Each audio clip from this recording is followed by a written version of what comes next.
తిరిగి ఏమో చేస్తున్నా అడుగుతున్నావు. ఫ్రెష్గా చికెన్ తెచ్చిండు మా ఆయన. పొద్దుగాల అయితే చికెన్ అయితే పట్టుకొచ్చిండు బాగా. ఇక నేనైతే ఇక మంచిగా కడుక్కుంటున్నా.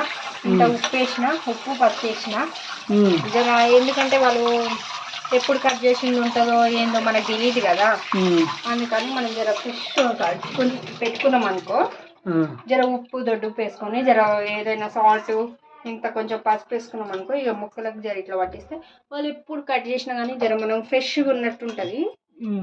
అట్లా అని 2 ముక్కలు ఎక్కువ కావాలి నాకు. నాకు సరే చేస్తా. చేసేదే మీకోసము. ఎవరి కోసము చెప్పు.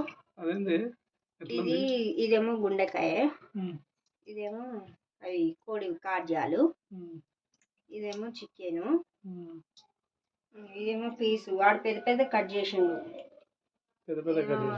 ఏం చేయాలి? పాన్ తప్పించుకోనికి ఇష్టం వచ్చినట్టు కట్ చేసిండు.